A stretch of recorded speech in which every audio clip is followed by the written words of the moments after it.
ഹരേ കൃഷ്ണ. ഓം നമോ ഭഗവതേ വാസുദേവായ.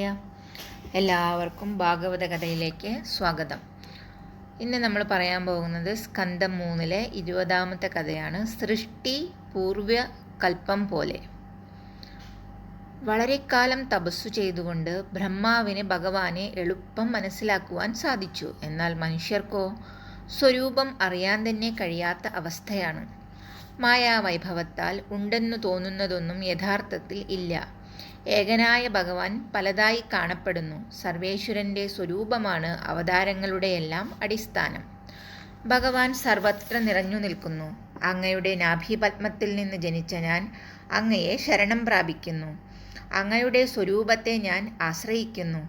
ദുർജനങ്ങളുടെ സഹവാസം കൊണ്ട് നിരീശ്വരവാദികളായിത്തീർന്ന പാപികൾക്ക് അങ്ങയോട് വെറുപ്പാണ്. അങ്ങയെ ആദരിക്കുവാൻ അവർക്ക് താൽപ്പര്യമില്ല. പക്ഷേ ഞങ്ങൾക്ക് അങ്ങ് എല്ലാമാണ്. ഞങ്ങളുടെ നന്മയ്ക്കു വേണ്ടി കാണിച്ചു തന്ന ആ സ്വരൂപത്തെ നമിക്കുന്നു.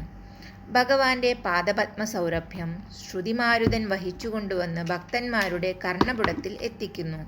ഭക്തന്മാർ സുഗന്ധം ആസ്വദിക്കുന്നു. സ്വരൂപം ഹൃദയഭിത്തികളിൽ പതിയുന്നു. ഭഗവാനെ അഭയം പ്രാപിക്കാൻ മടി കാണിച്ചാൽ ഭയം പെരുകും. സുഹൃത്തുക്കൾ മൂലമുണ്ടാകുന്ന ശോകം വർദ്ധിക്കും. ആഗ്രഹവും പരിഭവവും വിട്ടുപോകില്ല. ദുഃഖങ്ങൾക്ക് കാരണമായ ഞാൻ, എൻ്റെ എന്നിങ്ങനെയുള്ള ശരീരാസക്തി ഇരട്ടിക്കും.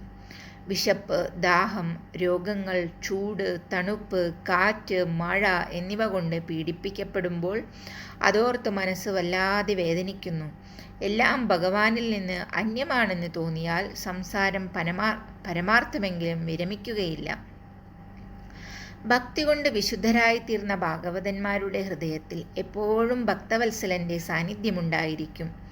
യജ്ഞം, ധർമ്മം, ദാനം, തപസ്, അനുഷ്ഠാനം എന്നിവയുടെ എല്ലാം ഉത്തമ ഫലം ആരാധനയിലൂടെ ലഭിക്കും. ഭഗവാനിൽ അർപ്പിക്കപ്പെട്ട ധർമ്മം ഒരിക്കലും നശിക്കുകയില്ല. ഭഗവാന്റെ അവതാരങ്ങളെപ്പറ്റിയും ഭക്തിവാത്സല്യാദി ഗുണങ്ങളെക്കുറിച്ചും വർണ്ണിച്ച് മരണസമയത്ത് കീർത്തിച്ചാൽ സർവപാപങ്ങളിൽ നിന്നും മുക്തി നേടി വിഷ്ണുപദം പൂകും. പ്രളയത്തിൽ ശയിക്കുന്ന ഭഗവാന്റെ നാഭിയിൽ നിന്ന് വിജ്ഞാനദേവതയായ ബ്രഹ്മദേവൻ ആവിർഭവിച്ചു. ആ വിരാട് സ്വരൂപിയുടെ അത്ഭുത രൂപത്തെ വിസ്തരിക്കുന്ന തനിക്ക് വേദശബ്ദങ്ങൾ തെറ്റാതിരിക്കുവാൻ ഭഗവാൻ അനുഗ്രഹിക്കട്ടെ.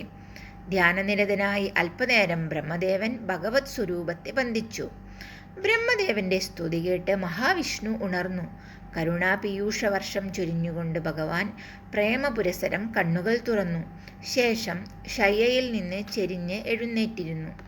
മധുരമൊഴികൾ കൊണ്ട് ബ്രഹ്മദേവനെ ആശ്വസിപ്പിച്ചു. വിഷമങ്ങൾ ദൂരീകരിച്ച് മനസ്സ് കുളിർപ്പിച്ചു. ലോകരചനാ കാര്യത്തിൽ ബ്രഹ്മാവിന് വ്യക്തമായ അറിവില്ലാത്തതിനാൽ സർവശക്തനായ ഭഗവാൻ അദ്ദേഹത്തിൻ്റെ സംശയങ്ങൾ ദൂരീകരിച്ചു. പ്രളയജലം കുത്തിയൊഴുകുവാൻ ആരംഭിച്ചു. തിരകൾ ഇളകിമറിഞ്ഞു. വിഷണ്ണനായി നിൽക്കുന്ന ബ്രഹ്മദേവൻ ചിന്തയിലാണ്ടു.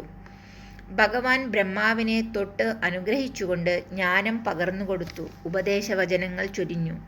വിഷാദം വെടിയുക, സൃഷ്ടിയിൽ മുഴുകുക. ഭഗവാന്റെ വാക്കുകൾ ബ്രഹ്മദേവന് ആവേശം നൽകി. വീണ്ടും തപസ്സു ചെയ്യുക, ഭഗവാനെ ഉപാസിക്കുക. ജ്ഞാനം നേടി ജീവിതം മുന്നോട്ടു പോകുവാൻ ഭഗവാൻ ആഹ്വാനം ചെയ്തു. അജ്ഞത മാറിക്കഴിഞ്ഞാൽ ഉള്ളിൽ ലയിച്ചു കിടക്കുന്ന ലോകങ്ങളെ വ്യക്തമായി കാണുവാൻ കഴിയും. ഭൂതങ്ങൾ, ഇന്ദ്രിയങ്ങൾ, ഗുണങ്ങൾ, അന്ധകരണങ്ങൾ എന്നിവയോട് ബന്ധപ്പെടാതെ ആത്മാവിനെ സ്വരൂപത്തോട് ചേർത്ത് കാണുവാൻ കഴിഞ്ഞാൽ നിത്യമായ ആനന്ദം അനുഭവിക്കുവാൻ കഴിയുന്നു. കർമ്മവാസന അനുസരിച്ച് പ്രജകളെ സൃഷ്ടിക്കുമ്പോൾ മനസ്സിന് ക്ഷീണമോ മരവിപ്പോ ഉണ്ടാകുന്നതല്ല. അധിഷ്ഠാനമായ ഒരു ദിവ്യവസ്തു ഉണ്ടാകുമെന്ന വിശ്വാസത്തിൽ താമരവളയത്തിലൂടെ മൂലം അന്വേഷിച്ച് പ്രളയജലത്തിലേക്ക് താഴ്ന്നു സഞ്ചരിച്ചപ്പോൾ ഹൃദയാന്തർഭാഗത്ത് ഭഗവത് സ്വരൂപം ദർശിക്കുവാൻ കഴിഞ്ഞത് മാധവന്റെ മായാവൈഭവം തന്നെയാകുന്നു.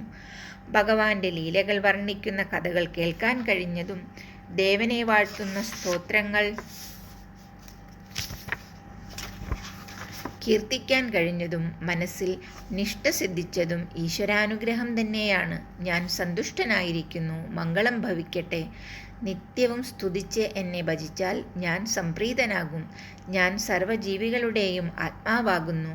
ത്രൈലോക്യത്തെയും തന്നിലടങ്ങിക്കിടക്കുന്ന പ്രജകളെയും പൂർവകൽപ്പത്തിലെന്ന പോലെ സൃഷ്ടിക്കുക. ഭഗവാൻ ബ്രഹ്മാവിന് സൃഷ്ടിവൈഭവം ഉപദേശിച്ച് അന്തർധാനം ചെയ്തു. ഹരേ കൃഷ്ണ. ഓം നമോ ഭഗവതേ വാസുദേവായ. എല്ലാവരും കഥകളൊക്കെ കേൾക്കണം, മറ്റുള്ളവരിലേക്കും കൂടി എത്തിച്ചു കൊടുക്കുകയും വേണം. ഇനി നാളെ നമുക്ക് അടുത്ത ഒരു കഥയുമായിട്ട് കാണാം. ഹരേ കൃഷ്ണ.